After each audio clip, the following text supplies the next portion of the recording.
Right now, REITs are surging and the sector is attracting a lot of new investors hoping to capture the gains of the recovery. Therefore, I thought that now would be a good time to film another video discussing some of the lessons that I've learned as a decade-long REIT investor. Unfortunately, when I got started, there was relatively little research available online on REITs, and therefore I had to learn many of these lessons the hard way.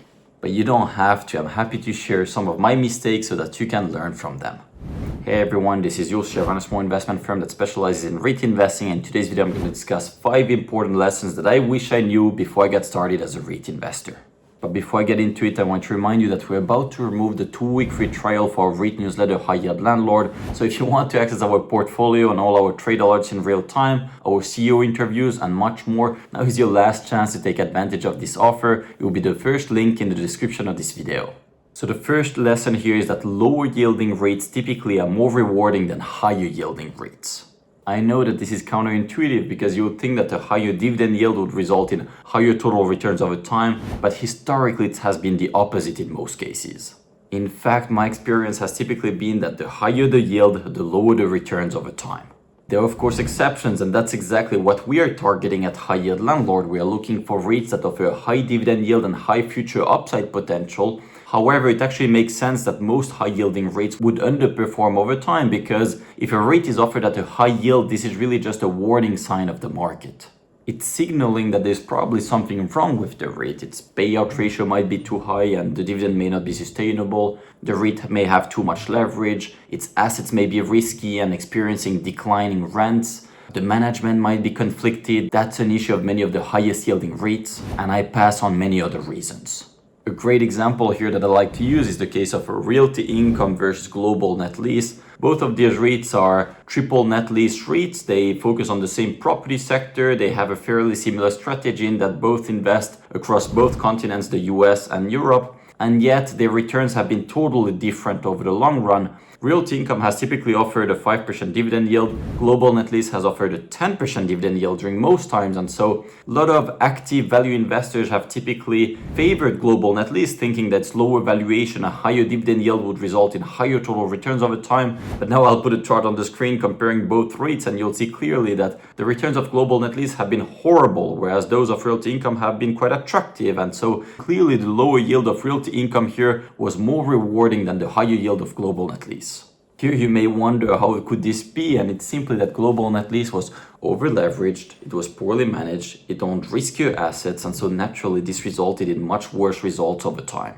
This is a good demonstration of how the dividend yield really should be just an afterthought when investing in REITs. It surely shouldn't be a primary factor of consideration when analyzing different REITs, because a REIT can very easily manufacture a high yield by having a high payout ratio, a lot of leverage, buying higher cap rate properties, and the REIT market is not dumb. It would typically see through this and price these REITs at a higher yield by discounting their share price. But the higher yield really says relatively little about the future total returns of the REIT, because there's no benefit in earning a 10% dividend yield if your share price goes down 10% at the same time.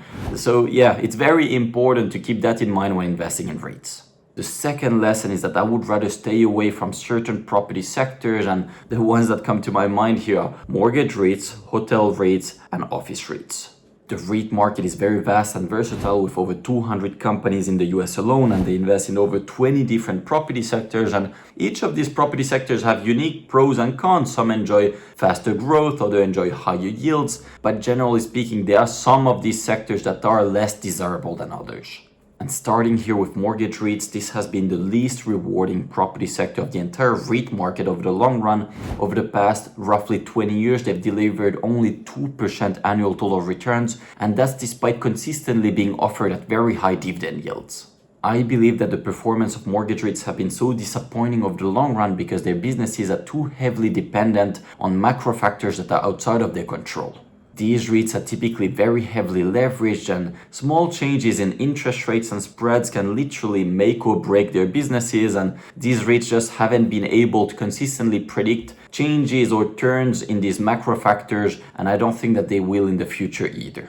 I don't like to invest in companies that feel like they're just bets on macro factors, and for this reason I tend to stay away from mortgage REITs, and simply avoiding this sector has allowed my portfolio to outperform the averages because it has just been such a poor performer over the long run. And some of these mortgage REITs may make sense for some traders who are very short-term oriented and making these macro bets, but I'm a long-term oriented landlord and therefore have no interest in this sector. I also have no interest in hotel REITs. This has been the second least rewarding property sector if you're in your mortgage REITs. If you're now just focusing on equity REITs that own properties, it has been really the worst performer. It has delivered relatively low total returns, and that despite also suffering the highest volatility of all other property sectors. And I don't think that things will get better in the future because this is a highly competitive sector, and it's only getting more competitive with Airbnb and the growth of different booking websites that are taking a bigger share of the profits from hotel REITs. There's also the growth of Zoom, which is reducing business travel and reducing the demand, especially for hotels in downtown locations. And beyond that, this is also a very cyclical sector. We may be approaching a recession. It's also a sector that requires significant capex. So you may think that the REIT is cheap, trading at, let's say, 10 times its FFO, but remember that FFO doesn't deduct for capex. If you remove that, it may be actually trading at 13, 14, 15 times its AFFO. This is a really capex heavy sector, and so the true cash flow is often quite a bit lower than it may seem on the surface. So you take all of this into account, and this just isn't a sector that I'm interested in. Thirdly, I'm also staying away completely from office REITs. These are quite often pitched by value investors as opportunities in today's market because the valuations have come down significantly since the start of the pandemic, but I just don't buy into it. Today, vacancy rates are at an all-time high at 20%, and I think that these vacancy rates will keep rising further, closer to 25% in the coming years as more and more of these long-term leases expire because companies are switching to a hybrid work setting with people working from home a couple days a week. They don't require as much office space. This is also going to require these office landlords to heavily reinvest into their properties to make them more desirable to the changing needs of these tenants. And the competition just isn't way too intense with such high vacancy rates. And so I fear that this sector is going to turn to a value trap over the long run. Are there potentially some opportunities in mortgage, hotel, and office REITs? Sure, there are. I have no doubt about that. But especially if I was a new REIT investor, I would stay away from these REITs. Even me having over a decade-long experience in this sector, being a professional REIT investor, I'm staying away from them. Hey, before I go into the third lesson, can you please do me a huge favor and click the like button? That will help me a lot to keep growing this channel. Thanks so much in advance. The third lesson is that I would also stay away from Asian REITs. And, the REIT market goes far beyond the US. There are REITs now in over 20 different countries, over 1,000 of them globally. And the REIT market in Asia is growing at a very rapid pace. There are a lot of REITs in Japan, in Hong Kong, in Singapore, and it's also a rapidly growing sector in countries like India, Malaysia, the Philippines, and other Asian countries. And I have in the past been tempted to invest in these REITs because of the rapid growth that's happening in this region of the world, but I've paid the price and typically suffered poor returns. What I've learned over time investing in Asian REITs is that most of these companies are quite poorly managed. There are far more conflicts of interest in Asia than in the US or in Europe, where the REIT markets are already a bit older and better established. The REIT management teams in Asia really get away with things that you could never do in the US. As an example, a common practice that we call asset dumping is quite common in Asia. A REIT management team may create a separate company that's completely unrelated to the REIT. They may use this company to develop properties and they will then sell them to the REIT at high valuations. And so clearly these are not arm's length deals that they are doing. And there's significant conflicts of interest. And the external management structure is also very common in Asia, leading to this empire building mindset with these management teams always trying to raise more equity to buy more properties, even when their equity is discounted, resulting in dilution on an FFO per share basis. And so I just don't trust most Asian REITs. Again, here there are some exceptions. As an example, in Singapore, all the REITs that are managed by CapitaLand are quite attractive, but unfortunately this is more than reflected in their valuations. They're typically priced at very heavy premiums relative to the net asset values, and so that negates some of the benefits of investing in these REITs. The US and European markets may seem boring in comparison, but if you look at the past, they've actually been a lot more rewarding than Asian REITs in most cases, and this is simply because they are better managed compared to the Asian REITs. Hey, this is unrelated to this video, but I want to let you know that we have temporarily removed the paywall for our recent interview with the CEO of YCHARTS Properties. I know that many of you own a stake in this REIT. So if you want to read this full report, it will be the second link in the description of this video. There you will also find a lot of other free research at high-yield landlords. So if you're not ready to sign up for a 2-week free trial, you can just leave your email and sign up for the free newsletter. Okay, the fourth lesson is that you should pay great attention to debt maturities. And that's because the biggest losses in the REIT sector are typically suffered by investors who fail to anticipate potential refinancing issues. And unfortunately, I've suffered the price quite a few times with REITs like Branix is an example that comes to my mind. Well, Branix is really the main one. Medical's Property Trust will be a second one. I think those are the two best examples of the recent years. And the unfortunate thing is that if there is a chance that a REIT may not be able to refinance its debt, then the likely outcome will be bankruptcy, which would result in a $0 share price. And so if there is even a slight chance of this happening, typically the share price of the REIT will crash down very significantly, would drop 70, 80, or even 90% in some cases. Because, if there is bankruptcy, you're not getting anything anyways. Another good example of that in recent years is an industrial REIT called Industrial Logistics Properties Trust. It was too heavily leveraged going into this rate hiking cycle, and the market became concerned that it might not be able to refinance its debt, forcing it into bankruptcy. And this is well reflected in its share price if you look at a chart of its performance of the past few years. And so pay great attention to debt maturities if you want to avoid these steep losses. Ideally, you would invest in REITs that have reasonable leverage, so perhaps not more than a 50% LTV, and that then have well staggered debt maturities, meaning that they won't have a huge maturity in a single year, that they are better divided across many years, and hopefully the debt maturities will also be relatively long, so that any potential issue will be further into the future. And finally, it also greatly reduces risks, obviously, if the properties are performing well, enjoying growing cash flow, because this then allows them to better service the debt. Okay, for the fifth and final lesson, let's discuss what an ideal opportunity in the REIT market looks like. And it of course depends on what you're looking for. Some investors are very conservative and just care about earning safe monthly income. Some other investors like me are focused on maximizing future total returns. And so what I'm looking for is quite a bit different. But for me, the ideal REIT investment opportunity would offer a high yield, rapid growth prospects, and also the potential for FFO multiple expansion to result in additional upside potential.